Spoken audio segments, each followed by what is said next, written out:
آغاز مې دا کاوه چې مولانا صاحب چا پر بشي چا پر ببدي څوک به یې ښه ګڼي څوک به یې بد ګڼي هغه کیسه په خپل جیبان دی خو دا حقایق دي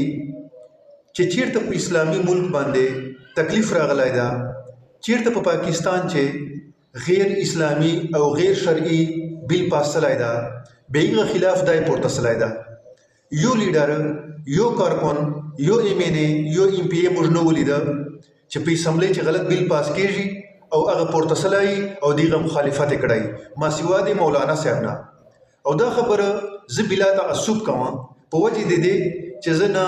په یوې پارټۍ چې یا نه بلې پارټۍ چې نه بلې پارټۍ چې خو حق ته حق وایم د کومې پارټۍ لیډر چې د کومې پارټۍ ول کارکون چې ښه کار کوي زه یې اپریشیټ کوم چې بد کار کوي پیغه باندې زه خاموشي اختیاروم ځکه چې هغه ما حق نه جوړیږي نو عرض مې عزتمنو دا کاوه چې مولانا صاحب چې کله په افغانستان باندې حمله وسله مشرف دور چې د اواز پورته کړ د مشرف مقابله وکړه حالانکه مشرف په یو ټیم چې د خدای دعوا کړې و هیڅ ولای نه منله د سر په طالبان دی شایو نن چې په افغانستان چې کوم ظلمونه د پاکستان حکومت وکړل کومې حمله په وکړلې د مخالفت وکړ نن په پاکستان چې د افغان پښتنو باندې کوم ظلمونه کیږي د مهاجرو باندې یې دو دکانونه چې کوم وو دونه ایډوانسونه اخیستي وو هغه له قبضه سله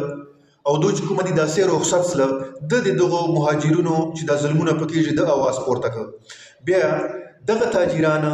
چې د کوم تیرای موږ ورسره وکړ پاکستانیانو چې په نج قیمت باندې موسمون نه واخستل ایډوانسونه اور باندې عامل تام کړل چې کوم مهاجر و هغه ته موږ ورکړلې عامل ملک نه بار وباسل د دو خلاف आवाज هغه مولانا صاحب پورته کړ لیبیا باندې ظلم وسو حمله په اوسله امریکای په وکړلې عراق باندې حمله وکړه ایران باندې حمله وکړه افغانستان باندې حمله وکړه په دغه نام باندې چې دالته موږ امن پیدا کوو امن راولو دالته دهشتګردي ده دا لیبلې په ولګاو او حمله په وکړلې کاغه صدر بوش و کډون ډونلډ ټرمپ و کپل صدر و د امریکای والا هر و چې کومه دي په اسلامي ممالکو باندې ظلمونه کړي دي او موږ اډي ورکړلې یو واحد دای لیډر و چې د आवाज پورته ک نور چې چور لیډران و کاغه د پښتنو والو کدي پنجاب والو کدي سیند والو هیڅ رغ نه کاو ما سیوا دي دنا د خپل سر په طالبان دی نیولای و اسمبلی چې چور غلط بلان پاس کیږي یو لیډر ما نه ولید چې چیرې आवाज پورته کړای ما سیوا دي دنا دا موجوده په اسمبلی چې دا بیل پاس کېده چې کومه بچای له عمر له 18 سال نه کمی د کومې جنې چې عمر 18 سال نه کمی د دوه واده نه سره کیږي او کچا نکاح خو تاړه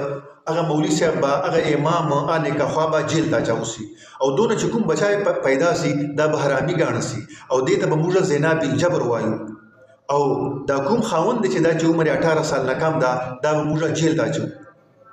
نو ته ظلم ته ګوره دی انتها ته ګوره چې اول په پاکستان چې کوم قوانین جوړ سره د چې دا شرایط و چې د چې چورا قوانین جوړیږي د قرآن او حدیث سره تصل نخري مخالفت پېنی ور سره ته داسې قوانین نن جوړوي چې قرآن او حدیث سره تصلي مخالفت ور سره نن مولانا صاحب په اسمبلی چې پورته سره د دوه قوانینو مخالفت وکړ هغه اسمبلی هغه یوان چې پیغه چې قوانین جوړیږي دا ورته پورته سره ورته ویل چې زه په بلنګ باندې د مخالفت کوم او زه چې کومه دي د 18 سال نه کم جنۍ او د هلک ول نکاح تړه بل یو کس نه سپورټ نه دا आवाज پورته ک د عزتمنو داسې کس مخالفت داسې کس ټنډه ورواله دا په حقیقت چې غرته ټنډه ورواله دي او یو کس ته چې ګردش پدای په تهجد نفل باندې تیروي او ګردې روجدای دی الله په لار چې jihad کوي زه دا وایم چې مولانا صاحب یو حق خبر په اسمبلی چې د حاکم مخته بادشاہ مخته وزیر اعظم مخته کول د دوله مجاهده دوله جهاد په زیات تا او دا زنوایا دا د دوه جانو سردار فرمایي